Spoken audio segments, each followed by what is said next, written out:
Is Cape Town's water crisis a cautionary tale for the rest of us? Joining me from Los Angeles to discuss the global implications is James Famiglietti, a senior water scientist at NASA's Jet Propulsion Laboratory.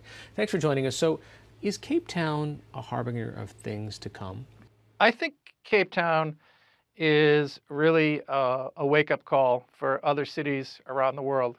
Again, climate change, changing extremes of flooding and drought, population growth, income inequality. These are all factors that we have to include in our water resources management. And if we don't, then the threats, the potential for day zeros around the world is really heightened.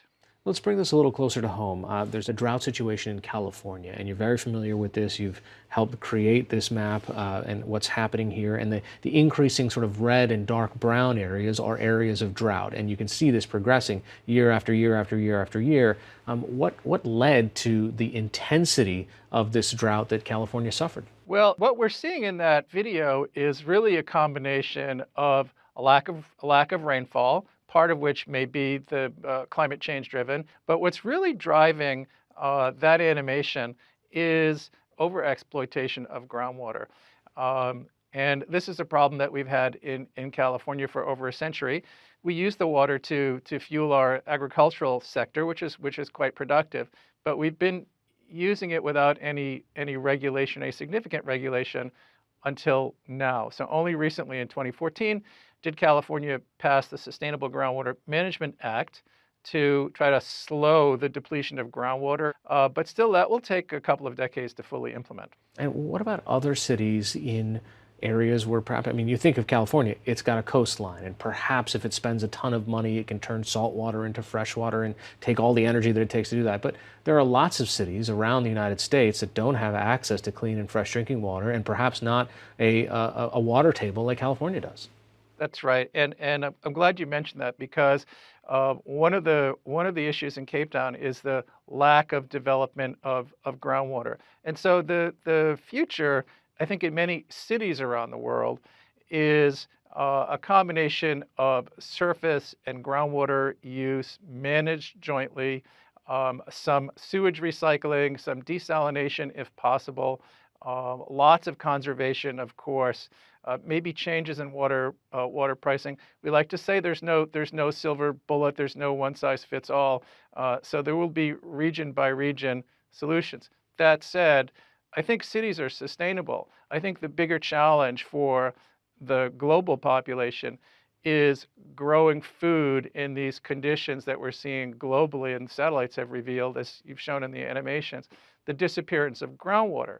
So I think on the one hand, we have sustainable cities in terms of water supply for drinking and economic growth and energy production, but not necessarily for food production. So this is a big issue that I don't think that desalination and sewage recycling are going to resolve. You know, we just saw some of the consequences or some of the challenges that people are facing in Cape Town right now, but we also have a map of what's happened in the Middle East over the past 15 to 20 years. And you can see, and people might not see the borders on this page, we're talking about parts of Iran and very importantly parts of Syria. And as Syria kind of increases in that drought area, then you probably saw a huge surge of people rushing into the cities and creating some of the political instability that preceded the Civil War. That is the narrative that has emerged, and I think there are many hotspots like the Middle East and like we see in California, around the world, in India, on the India-Pakistan border, into Bangladesh, the North China Plain, the Huarni Aquifer down in South America. These are all regions where violent conflict is a real possibility, and in some places already happening, for example, in the Middle East. California was on the brink of their own day zero until you basically had one good rainy season. But what we're also seem to be seeing is that the intensity of the rainstorms are increasing. So it's not just kind of that California is evenly getting sprinkles. We've just been doing stories in the past few weeks about intense rains that have caused mudslides after the forest fires. It's kind of all connected. That's right. And so one of the biggest implications of climate change is the change in what we call the hydrologic extremes, or more extreme flooding, more extreme drought. And in many places around the world, and California is one of those, and the Central Valley in California and Cape Town is one of those as well, we can expect more prolonged drought, longer droughts punctuated by shorter periods of more intense rainfall.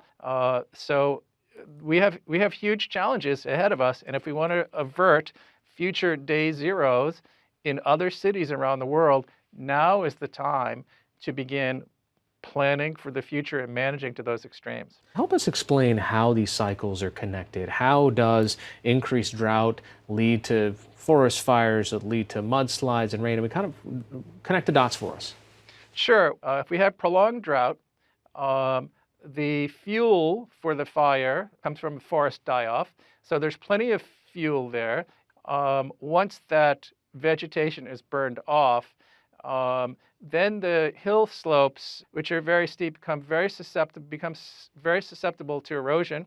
And then when the rainy season occurs, if the slope is steep enough and there's not enough vegetation to sort of capture the rain and help it diffuse through a hill slope, then that hill slope can fail, and we have a landslide. All right, Jay Famiglietti, a senior water scientist at NASA's Jet Propulsion Laboratory, joining us from Los Angeles. Thanks so much. Thank you.